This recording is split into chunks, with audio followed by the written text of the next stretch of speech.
Welcome to The Smart Divorce on Divorce Source Radio, helping you move forward with focus, hope, and confidence, saving you time, money, and your sanity as you build a better life post-divorce. I'm Steve Peck. Deborah Moskovich, divorce consultant, educator, and author of The Smart Divorce, brings you the leading experts and researchers in the field of divorce, and also speaks with those in the trenches, people that have learned from their divorce and how their experiences changed their lives. And they would tell you for the better. Deborah's learned that divorce can be a beginning, even if it looks like an end. Divorce can be rich in opportunity to learn and grow from. And on the Smart Divorce Radio Show, we'll explore how to take this information to create a positive post-divorce life. And now, here's Deborah. Steve, do you ever think about why the divorce rate rises with each subsequent marriage? I do. Do you have an answer? Yeah, I don't think that people think hard enough in terms of the partner that they're picking. You know, the people seem to choose that same personality type over and over and over again. Mm-hmm. The divorce rate for first-time marriage is across North America is roughly 50%. When it comes to a second divorce or more, it rises to a staggering 67%. Oh my! I think that's or more. Now, you know, a big part of that, blending families is an issue, but another issue is not picking the right partner and not having specific conversations in terms of what are your social values, things to consider in terms of retirement, finances. People don't talk about all of these things, and then they get married and they think, well, we'll work it through. And oftentimes, if there are differences in philosophies, working it through means divorce. Yeah. Why don't we talk about that more? I think people are afraid that the relationship is going to break down. But the truth is, if the relationship is going to break down, then that's not the right partner for you. And again, it's going back to that same personality type, that same partner. I don't know, why do people need to pick? If you were with someone that was controlling or domineering and that didn't work for you, why do you keep on going back to that same person over and over and over again? It's repeating those same patterns. You know, for some reason, people just seem to fall into that same personality trap. And I think that there needs to be a lot more introspection. So what I would really love, listeners, is that once you go through divorce or a relationship breakdown, I'm not saying that you have to go for therapy, but you do something. Either you do the personal work that you need to do, or you talk it out with a neutral third party, but something so that you can really understand what your contribution might have been to that relationship breakdown, what you think that relationship broke down as a result of, you know, so many things. That if that person's not right for you, they're just not right for you. Just because you're lonely or you want to be in that Noah's Ark world of a couple, if that's not the right relationship, you know what? Move on. Oh, for sure. So that's what we want to talk about today. And our guest is Susan Pease Gadoua. Now, I do know that you interviewed her previously, but we are going to talk about relationship patterns and what's happiness. And look at life post-divorce. Like, what is it that you need to do to move on to really build a positive, happy, content, smart life?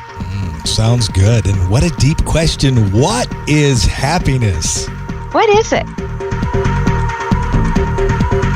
Susan, welcome to Divorce Source Radio's Smart Divorce with Deborah Moskovich. Hi, thank you.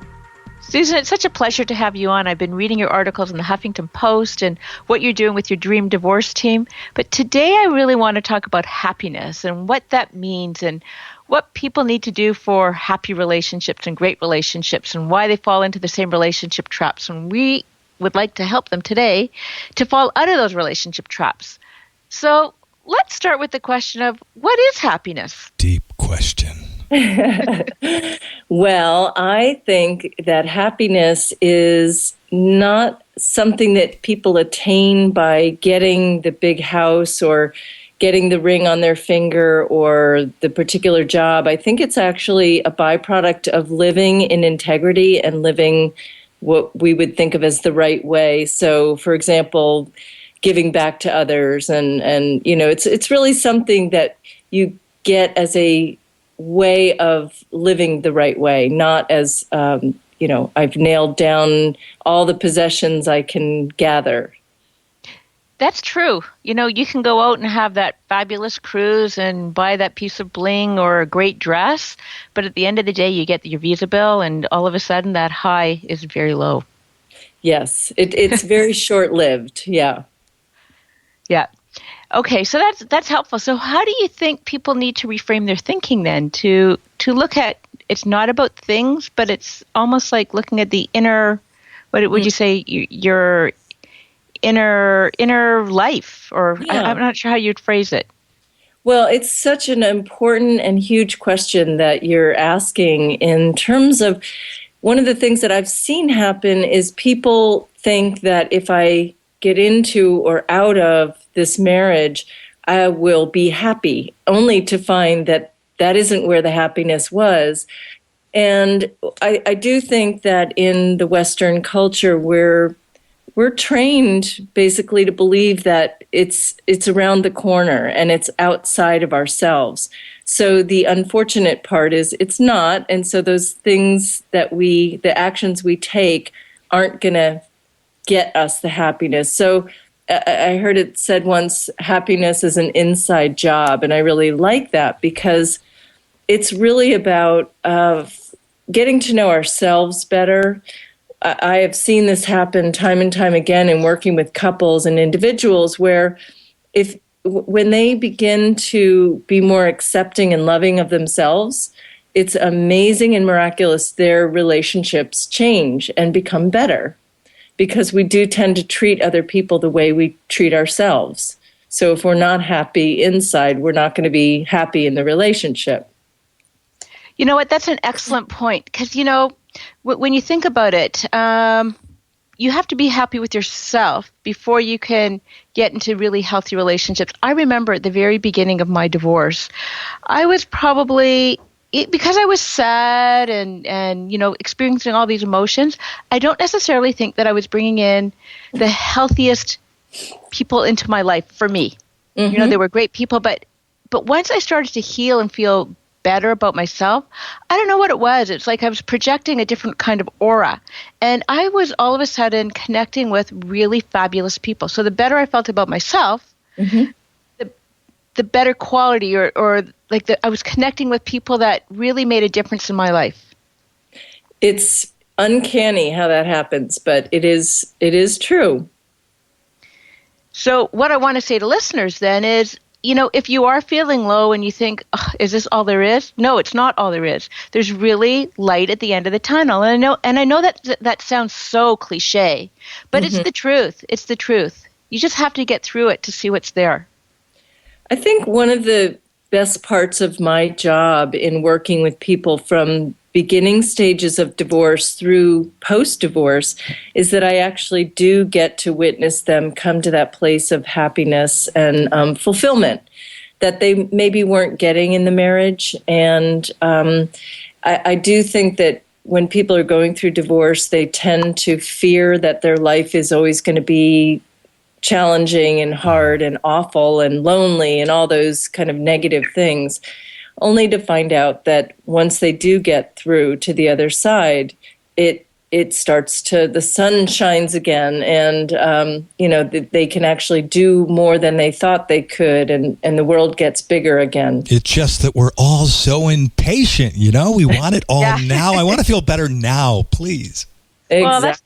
Well, that's the problem. We're a fast food society. Everything has to be delivered within minutes. I was that way when I was going through my divorce. When we went to counseling, my methodology was I want to go 2-hour sessions 3 times a week. Let's fix this as fast as possible. Mm-hmm. I mean, that was where I was coming from. And what happened? It didn't work. It's amazing. Yeah, and I say this to people too, that we can have this conversation and you can have a realization about something that will make you happy, but it's not like you can actually walk out the door and begin to practice it. It's a process and it takes time, and it's like any new habit that you really have to keep practicing it to make it your default mechanism. But it is possible. And you need to be introspective. Like, you really have to experience certain things and see certain things in life to really understand what it means to you. And the other important thing is, don't wait for happiness to happen. I often hear people say, when I lose 10 pounds, then I'm going to do X. And when I'm happy, I'm going to do Y. But if you start doing those things now, you start going to the gym now, you start eating healthy, you kick some bad habits, it's amazing how the happiness follows. Like, it just sort of falls into place. Right. And another thing that I see people do in relationships is pin their happiness on their mate and say, you're not making me happy, you're not fulfilling me. And they also do the counter to that is to blame their spouse in a divorce or their soon-to-be ex of you're doing this to me. And I think that when we can look at our part in a dynamic and take responsibility, that is the beginning. It's like the seeds for happiness, because we realize it's in our own hands. Right. Okay, well, here's another really heavy question. People say you have to love yourself before you can truly love someone else and be in a great relationship. Can you explain that a little bit? That's been tough for me to get my head around, too. Loving yourself, what does that really mean?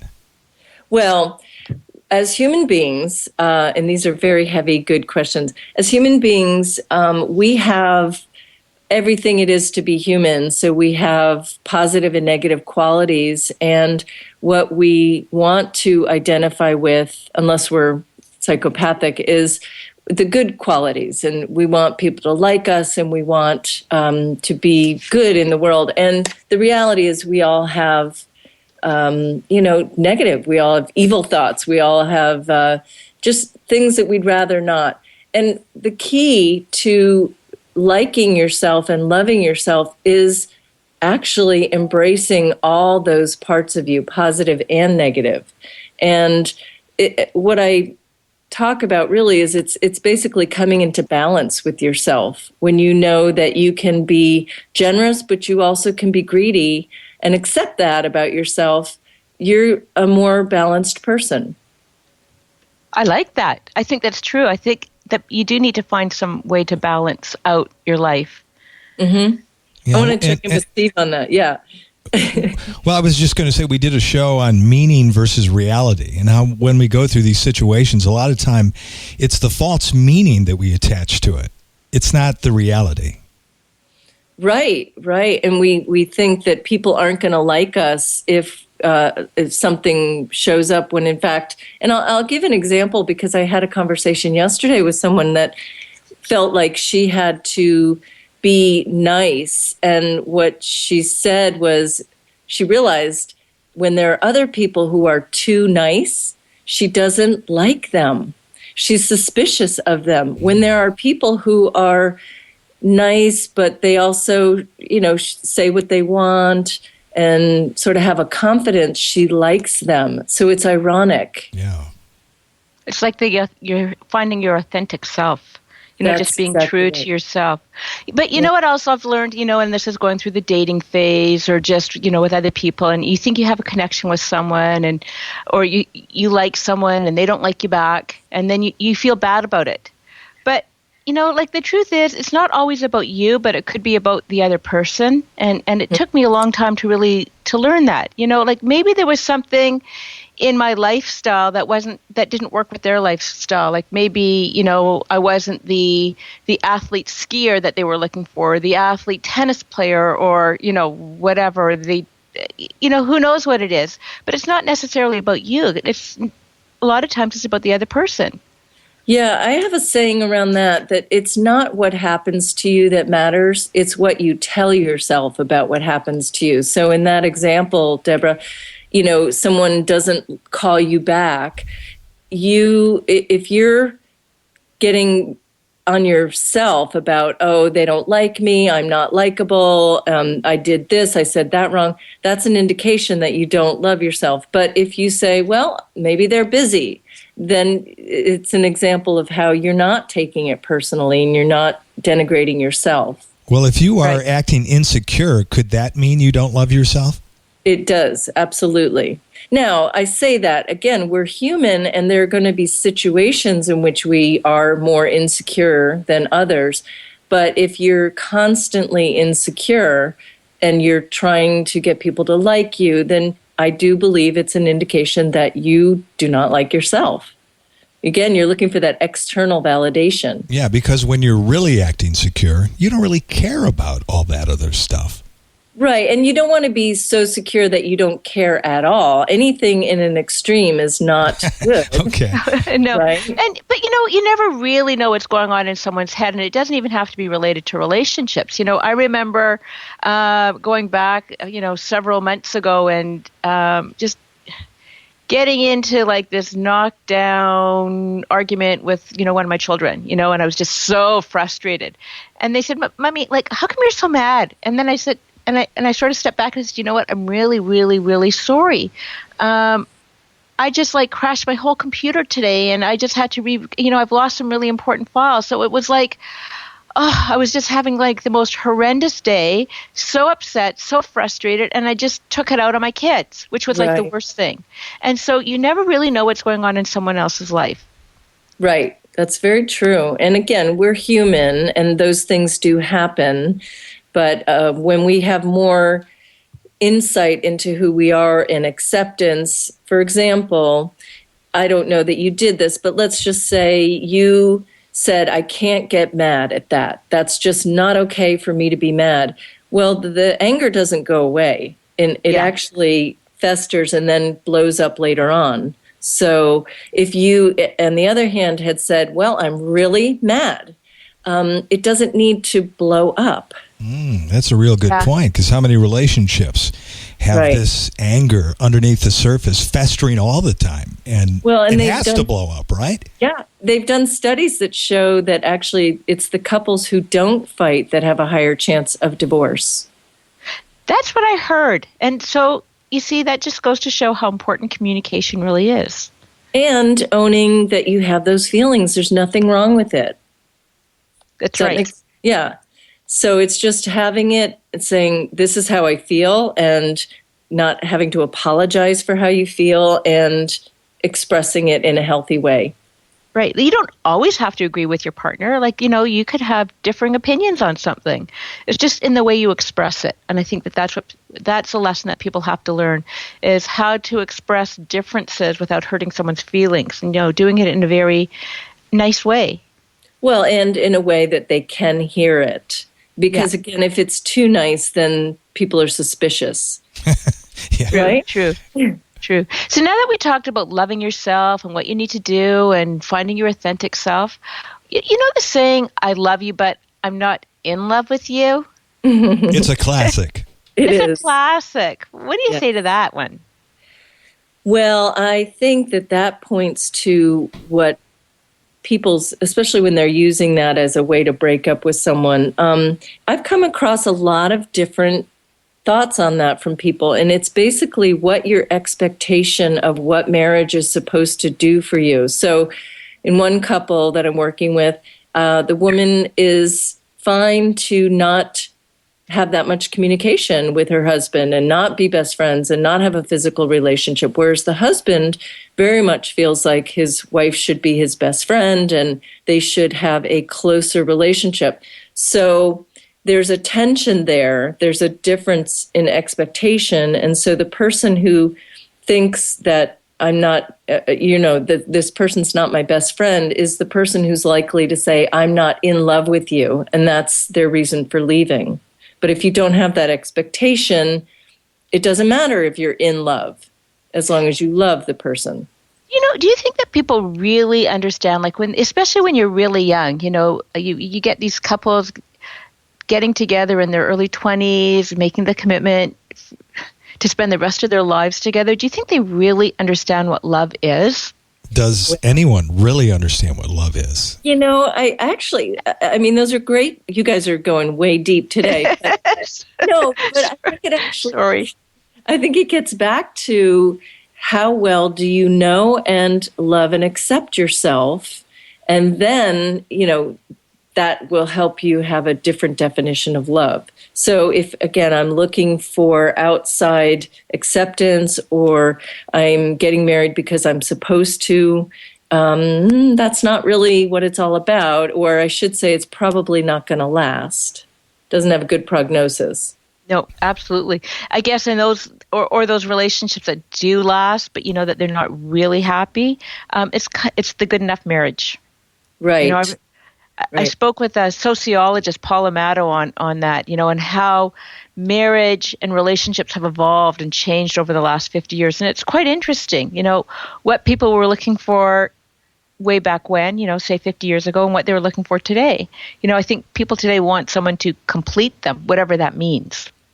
Well, and Stephanie Coons has a great line on that. And basically her thinking is that we've raised the bar on marriage to a point where it's relatively impossible to reach it, but then we make people wrong when they can't reach it. So we're expecting so much of marriage to the point where it's probably not possible. And then we call them failed marriages when they don't work. Yeah, I don't like that term. And I also don't like the term broken, you know, like a broken family. There's certain terms that society refers to that makes you feel so bad, like such an outcast. And I have to say that I'm one of those that feels that fail word in regards to my relationship. So you feel like you failed or it failed? Yeah, I guess both. And I think that a lot of our listeners have that feeling too. Well, I guess we need to define failure then too, just like we define happiness.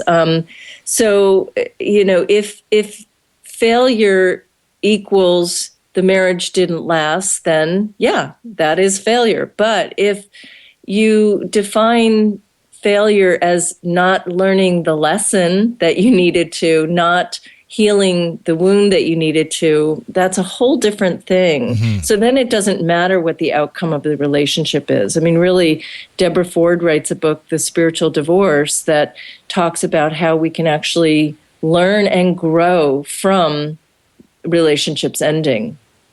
That's true. I do find that when one relationship ends, I seem to get into a better relationship the next time around. Like, I just learned so much from that past relationship. And probably because I'm learning a lot about me. Right. You learned about yourself and what's true and authentic for you. Yeah. And that's because you sought that. But think about the statistics, right? From 50% in first marriages to 67% in second and more. So someone's not getting the message. Someone's not doing the work. Yeah. I think the trend is to continue to look outside the relationship. So it isn't there, and that's why it can't sustain itself. Well, I think a big problem is people are falling into this relationship trap. They keep on marrying that same personality type over and over again. And if it didn't work the first time, why do you think it's going to work the second or the third time? Well, they either marry the same or 180 degrees from the same, which then creates the same dynamic. So it's very true. So someone who says, my father was a rageaholic, I'm not going to marry a rageaholic, and they marry someone who's extremely passive, well, that person often becomes the rageaholic because their spouse is so passive. No. So it's ironic. You know? Isn't that interesting? Yeah. I don't know. They like the excitement or something. Because really when they find the right person, it can be so boring to them. That's true. There's no drama. It's easy.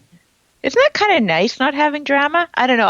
I like that. I think it's a function of maturity, for one thing. And I also do think that we get fed stories about this passionate love, and it's almost like a drug, and people are seeking a high, and it's what we call chasing the high. You know, I remember when I first started out dating, I had like this little box of the box of what people had, what men had to fit into in terms of who they were, what they did, what they looked like, blah, like this big list. And anything outside of that box wasn't right. But I realized that, you've got to sort of think outside that box, because probably what's in that box isn't going to last a lifetime. That isn't going to make that relationship last a lifetime. let me ask you a question about that. So it sounds like maybe the box was really about you not accepting all the parts of yourself, and the more accepting you became of yourself, then you could let go of the box. Absolutely, 100%. You're absolutely right. The more confident I felt in myself, the more I could let go. Right. Yeah, and I have to tell you, it has made a huge difference in my relationship. Huge. Mm-hmm. You know, the partner I'm with today is certainly not someone I thought I would be with, and it's the best relationship ever. So there you have it. So in terms of that, then, so how do you help people see that they should think outside the box? Not that they should, that they might consider thinking outside the box and stop them from falling into those same relationship traps.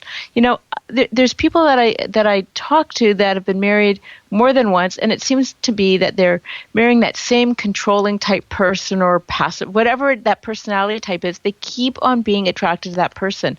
What do you tell them? Well, I think there are three main reasons why we get into relationship. One is because it's comfortable or familiar.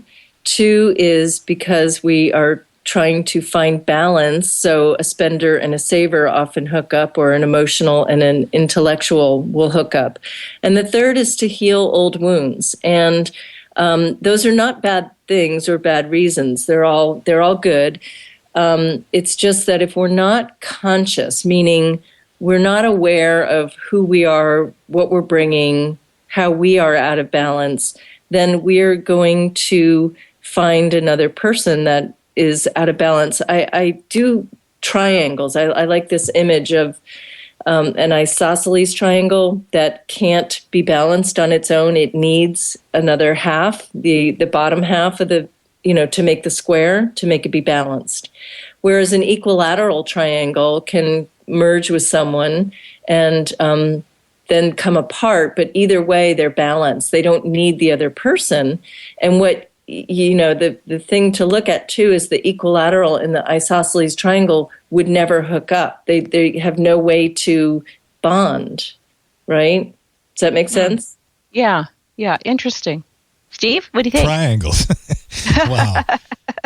Geometry. Yeah. Geometry. I didn't do well in that class, but I do get your point. Yes. Yeah. Okay, so then let me ask you this question. Okay. What makes someone want to stay in a marriage or leave it when the marriage is troubled? Like, through your counseling, obviously you see couples at varying levels of conflict. And how do you know when you should stay or when you should leave? Well, that's not a simple, I love, so deep today. I don't have a simple answer for that, but what I do like to help people in my book, Contemplating Divorce, I talk about looking for the solution inside the marriage first, inside yourself first, then inside the marriage. And then if your partner's not working with you and there are situations such as betrayals, affairs, things like that are continuing to happen, then you really don't have what I call a workable marriage. And I give the workability factors. So let's say there's a breach of trust. If both people are willing to, for example, go to therapy and work on and talk about that breach, then it's probably workable. If one person is not willing to work on it, then it's not. Yeah. It takes two to marry and one to divorce. Absolutely. So once this couple is done, they've divorced, oftentimes people seem to rebound into a new relationship pretty quickly. What are the risks of getting involved with someone new too quickly? Well, I think that it's the cliche of the rebound relationship where, again, the gap between having someone there 24/7 to nobody can be so big that someone might want to just fill that gap with the next living, breathing person that walks by, and it ultimately doesn't turn out to be the right relationship. The other part of that is, again, getting into a relationship with another person really quickly is a way to not look at yourself. And by not looking at yourself, you're not going to be learning. First, you're not going to be grieving, which is an important part of getting over divorce, and you're not going to be looking at your part in where the relationship had the breakdown. So it's a quick fix. It's, again, that high. It is fun to be in a new relationship, and it's a nice distraction. But it's, again, very short-lived, and most likely it's why those statistics get higher as you go into second and third marriages. Now, how can you tell when you haven't worked through a particular issue? It keeps showing up. So let's say I had a very interesting experience in my own life where I was actually disowning some of my power, my strength. And I used to be the person that wanted to be the wallflower. And at a certain point in my life, I found that I kept attracting very powerful women in my life. And of course, they were intimidating, and it was not an easy thing for me to look at. But after, about the fifth person, I started to say, wait a minute, there's got to be a reason that I keep bringing these people into my life, or these situations keep happening. And sure enough, I uncovered the fact that it was my own confidence and my own power that I had disowned. So honestly, when I started to integrate it into myself more, love it, accept it, not be afraid of my power, I actually started attracting more balanced people. Yeah, I experienced that as well. I don't think it was as I don't think I was as intellectual in terms of how I evaluated it, but it's like how I felt about life, or how I felt about myself and everything else, and I seemed to draw in different types of people at different points in my life. Right, and that gets back to the point of bringing people in so we can heal parts of us that still need to be healed. Then that actually begs the question, what's important for couples to work on? Why is it important for couples to work on themselves even when they don't plan to stay together? Well, no matter what, the world benefits when each of us works on ourselves. And Michael Jackson's song, looking at the man in the mirror, is, again, it's cliche, but it really is true that everybody benefits, especially when a couple has to co-parent. The more insight they have to what their wants and needs and what their authentic self is, and the better they can communicate that, the better co-parenting relationship they're going to have. And it just goes from there. The better work relationship, neighbor relationship. Don't you find that some people just find it so hard to really look at themselves? They don't want to look. They don't want to really see beyond the surface. Some can't. They can't. Yeah. Well, generally, those aren't the people that come into therapy, right? Right. So we don't need it. Yeah. But there certainly are crises or things that happen that make people look for help outside. And I think that there are many people who will go to their grave and will not have, looked under the covers at themselves. But I think that life has a way of, actually, I have another phrase, and I call it being tenderized. So, when you take a piece of meat and you want to tenderize it, you're basically beating the crap out of it, right? Yeah. You're killing it again. We're not going to bleep you. Okay.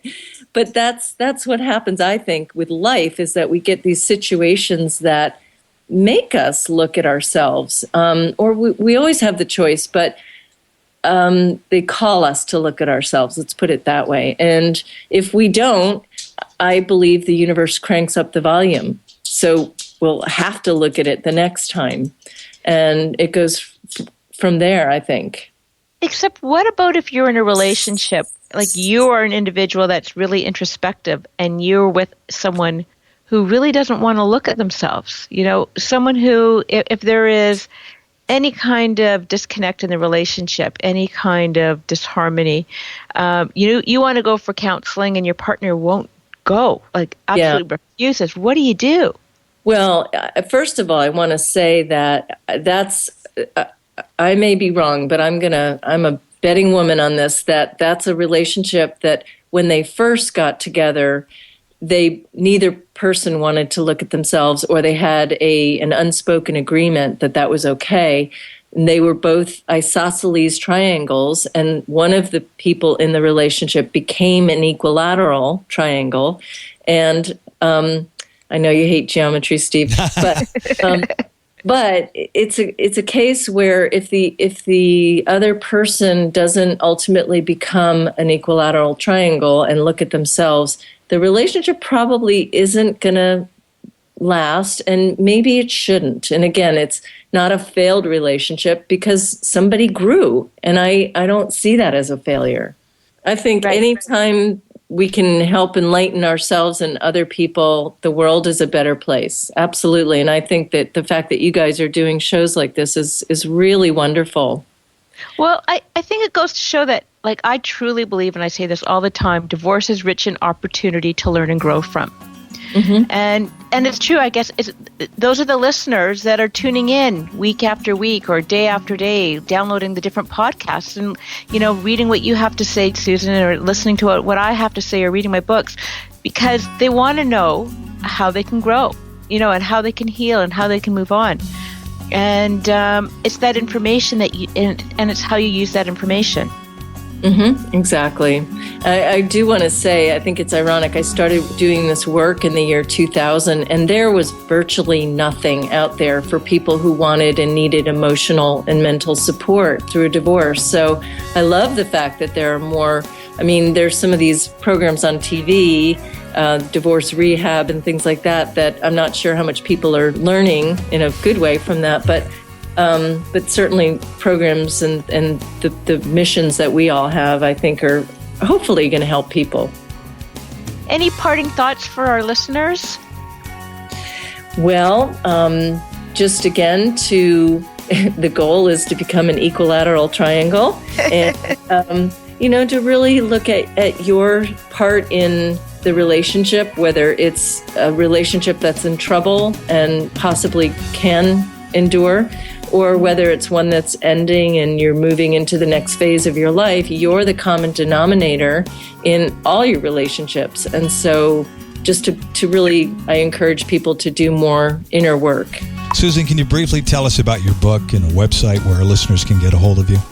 Oh, I'd love to. Thank you. I actually have a couple books. My first book is called Contemplating Divorce, and I have a special website just for that book, www.contemplatingdivorce.com.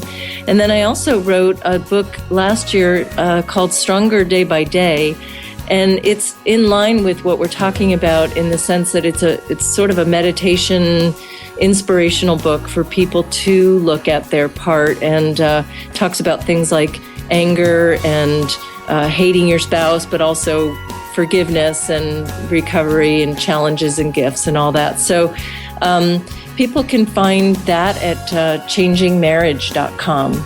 That's another website that I have. So follow us on the Huffington Post. Deborah and I are writing for them, and it's a wonderful resource as well. Well, thank you so much for spending the time with us today. I really learned something from you, and I think I'm going to find a little bit more happiness today. That's great. Well, thank you guys. I really appreciate you having me on. And thanks again to Susan Pease Gadoua for being a guest on The Smart Divorce on Divorce Source Radio. If you'd like to send us a comment or question, we'd love to hear from you. Write us at divorcesourceradio@gmail.com, or you can phone your question into our voicemail listener line at area code 248-686-2256. And be sure to check out the entire podcast archive. And while you're there, click on the Facebook icon and join the growing Divorce Source Radio community. If you'd like to be notified when new programs will be available, you can follow us on Twitter. Our follow word is Divorce Source. For Deborah Moskovich, I'm Steve Peck. Have a great week.